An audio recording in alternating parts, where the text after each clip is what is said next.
श्रीपाल नरेश्वर समर्या परमेष्टि नवपद प्रेम से श्रीपाल नरेश्वर समर्या परमेष्टि नवपद प्रेम से रत्न द्वीप से चले जहाज सब पूर्ण लाभ कमाई श्रीपाल दोनों प्रमदास संग विनोद करे रंग माही हो श्रीपाल नरेश्वर समर्या परमेष्टि नवपद प्रेम से श्रीपाल नरेश्वर समर्या परमेष्टि नवपद प्रेम से। हमारे श्रीपाल जी रत्नद्वीप पहुंचे। वहां जाने के बाद मदोन्मत्त हाथी पर नवकार मंत्र के प्रभाव से विजय मिलाई और भविष्य के अनुसार जैसा भविष्य उनके लिए भाका था कि जो मदोन्मत्त हाथी पर विजय मिलाएगा वही तुम्हारा जवाई होगा, ऐसा जो कहा था वो बात सत्य हुई और राजा ने अपना उसको जवाई बना लिया, उसकी शादी कर ली। और इस तीसरी रानी का नाम क्या है? पहली है मैना सुंदरी, दूसरी है मदन सेना और तीसरी का नाम है रैन मंजूषा।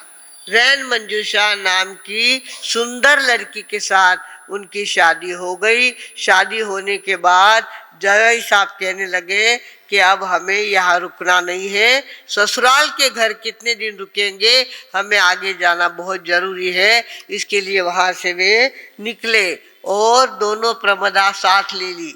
एक बाजू में मदन सेना और दूसरी बाजू में रैन मंजूषा। सेठ साहब की आंखें फटी की फटी रह गई। अरे अटे खाली हाथ आयो और दो लुगाया राजारी बेटा सतारी कर ली। ये तो हमारी 250 जहाज मेरे ले लिए और इस धनमाल से भी इतना भर गया और दूसरी तरफ इतनी सुंदर लड़कियां भी इसको मिल गई। उसके मन में क्या हो गया? पाप जागृत हो गया। अब ये बड़ा रुआब से चढ़ रहा है जहाज के ऊपर और जहाज भी ससुराल जी ने दिया हुआ 700 मंजिला जहाज, हीरे जवाहरात जड़े हुए जहाज, और उस पर ये बैठे हैं और इसके मन में पाप आ गया। इसको लगा दो लुगाया लेने तू बैठे तो मैं खाली ताड़ा बजाऊं तो बैठे रहूं, नहीं होगा, मैं भी इसको करूंगा। एक को समुद्र में डाल दिया कि सब मेरा हो जाएगा, 250 जहाज भी मेरे हो जाएंगे और ये दोनों लड़कियां भी मुझे मिल जाएगी। इसके लिए उन्होंने क्या किया?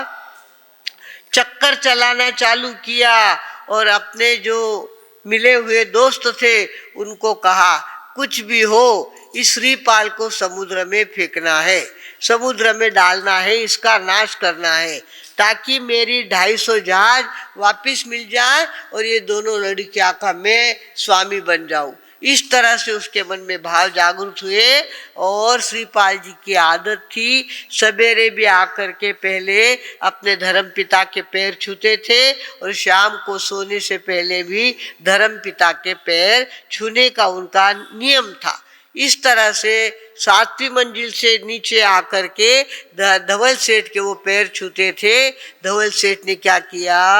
एक डाव रचा, एक खेल रचा और उन्होंने कहा अरे देखो समुद्र में देखो एक मगर है और उसके 8 मुंह है। एक मगर के कितने मुंह है? 8 मुंह है। देखो देखो जल्दी। श्रीपाल जैसे ही नीचे आया उसने कहा देख श्रीपाल, देख श्रीपाल, अरे ऐसा मगर कभी देखने को नहीं मिलेगा। एक मगर है और उसके 8 मुंह है। अब श्रीपाल जी तो सीधे सरल, उनके पास ना कोई दाव ना कोई पेच, कोई बात नहीं, एक नौकार मंत्र उनके पास था, बाकी कुछ नहीं था। और इधर धवल सेठ ने क्या किया, एक माचा, एक खाट क्या कर ली, समुद्र के बाहर बांध डाली, डोली से बांध करके उसका शरीर खाट का कहाँ है, जहाज के बाहर, और जहाज के अंदर उसकी डोरियां बांध दी। और स्वयं सेठ साहब वहां जाके बैठे, पहले सारा डाव रचा हुआ था। उन्होंने कहा जैसे ही श्रीपाल यहाँ बैठेगा डोरिया काट देना, ताकि वो समुद्र में पड़ जाएगा।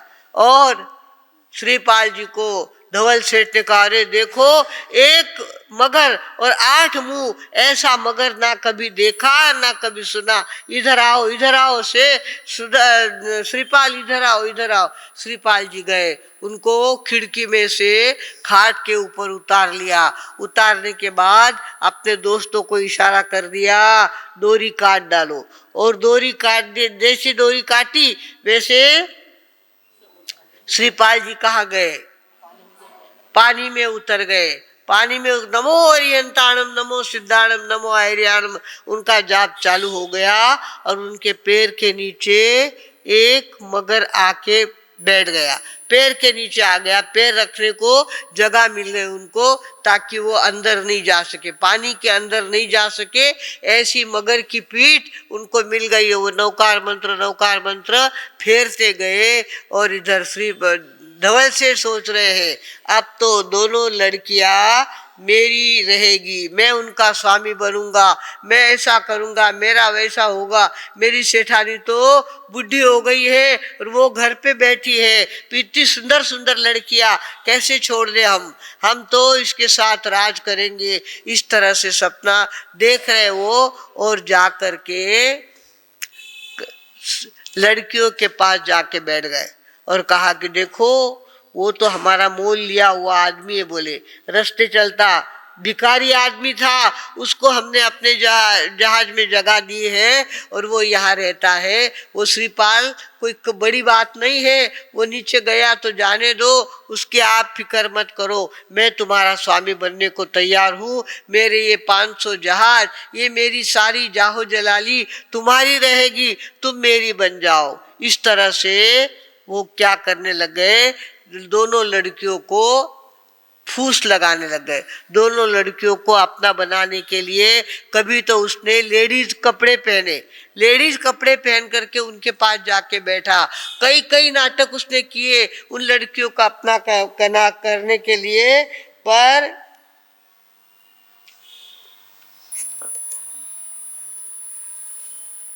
तुम रानी में राजा तेरा, मत घबराओ प्यारी, भरा खजाना धन का मेरे, किस्मत खुल गई थारी हो, श्रीपाल नरेश्वर समर्या नव पद प्रेम से, श्रीपाल नरेश्वर समर्या परमेष्टि नव पद प्रेम। याद रखो, हमारे यहाँ पे शील सहाई देवता होते हैं, 5वें देवलोक में वो रहते हैं। जो शुद्ध शील पालता है उसकी सहायता करने के लिए वे बराबर समय पर पहुंच जाते हैं। हमारे माताजी मार साहब को भी इसका अनुभव आया हुआ है। तो भगवानों, इस तरह से वो तो आ गया जोश में, विकार उसके अंदर भर गया, और ये दोनों देखने लग गई हमारे स्वामी पानी में पड़ गए हैं, समुद्र में डूब गए हैं, पर हम घबराने वाले नहीं। उन्होंने हमको मंत्र दिया है, नमो अरियंताण नमो सिद्धाण, वो तो नौकार मंत्र की जाप में मस्त हो गए। तू बक थन बकरो जुत्तो बक, जिको करना जुत्तो तू कर, पर मानो नौकार मंत्र फेरा है।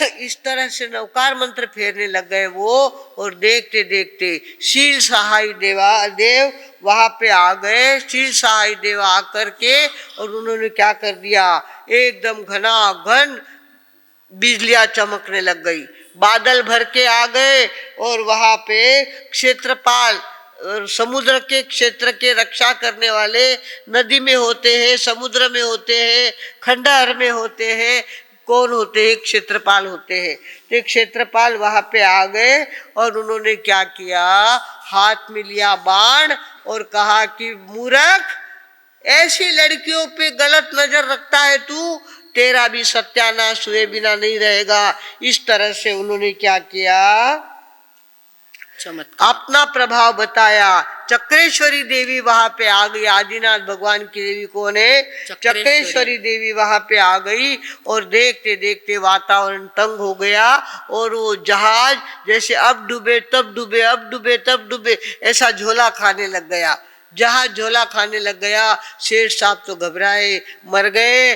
कहीं 250 जहाज मिलने की बजाय 500 जहाज पानी में ना डूब जाए, इस तरह से उनको डर लगने लग गया। और देखते देखते दोनों सती से बोले देवी, बेटी चिंता टाल, तुझ पतिराज रमण सुख भोगे, आनंद में त्रिकाल हो, श्रीपाल नरेश्वर समर्या परमेष्टि, नव पद प्रेम से श्रीपाल नरेश्वर समर्या परमेष्टि, नव पद प्रेम से। देखते देखते वहां देवताओं ने उत्पात कर दिया और कह दिया दोनों लड़कियों को कि ये देखो, तुम्हारे गले में हम हार डालते हैं, ये हार तुम्हारे गले में रहेगा, तब कोई पराया पुरुष तुमको छू नहीं सकेगा। इस तरह से उनको अभय दे दिया। और उसके बाद श्री धवल सेठ को कहा, अगर तूने कुछ किया है तो तेरे 500 जहाज पानी में डूबे बिना हम रहेंगे नहीं। इस तरह से देवी देवताओं ने अपना प्रभाव बताया। नवकार मंत्र के प्रभाव से उनका आया हुआ संकट वैसे दूर हो गया। और अब श्रीपाल जी तो कहाँ उतर गए, पानी में उतर गए थे। पानी में उतर गए तो पैर रखने को कौन सी जगह मिल गई, मगरमच्छ की पीठ उनको मिल गई। वो नवकार मंत्र फेरते गए और मगरमच्छ आगे आगे आगे चलता गया और ठेठ समुद्र के किनारे जाके मगरमच्छ पहुंच गया। और जैसे अपन एक पायरी चढ़ते हैं, ऐसा श्रीपाल जी पायरी जैसे चढ़े और कहाँ पहुंच गए, किनारे पर पहुंच गए। किनारा मतलब कौन सा किनारा था, कंकु द्वीप, जिसको आज हम बंबई कहते हैं, पहले उसका नाम कंकु द्वीप था, ठाना नगरी। कंकु द्वीप में वे आकर के पहुंचे हैं और यहाँ पर राजा रहते हैं, पशुपाल नाम के राजा रहते हैं। उनकी गुणमाला नाम की लड़की है और वे भी अपने योग्य जवाई के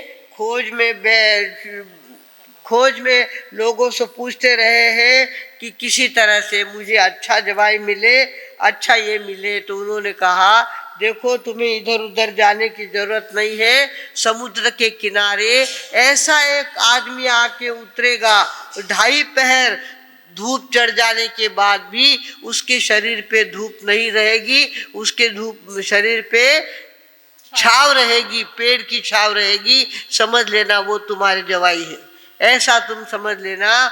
और वैशाख शुद्ध दशमी आई और श्रीपाल जी ने सोचा, ऐसा कहीं भगवान थोड़ी है, खरो थोड़ी हुई अपन तक देख ले उनो, कहीं है कहीं नहीं, जिको देख ले उनो। उन्होंने क्या किया, वैशाख शुद्ध दशमी के दिन अपने सेवकों को समुद्र के किनारे भेजा। वहां देखा पेड़ के नीचे श्रीपाल जी सोए हुए थे। वैशाख शुद्ध दशमी थी, 2.5 पहर दिन चढ़ा हुआ था, पर सोए हुए श्रीपाल जी के शरीर पे इतनी सी भी धूप नहीं लग रही थी। उन्होंने सोच लिया यही वो आदमी है। इस तरह से उनको आदमी मिल गया।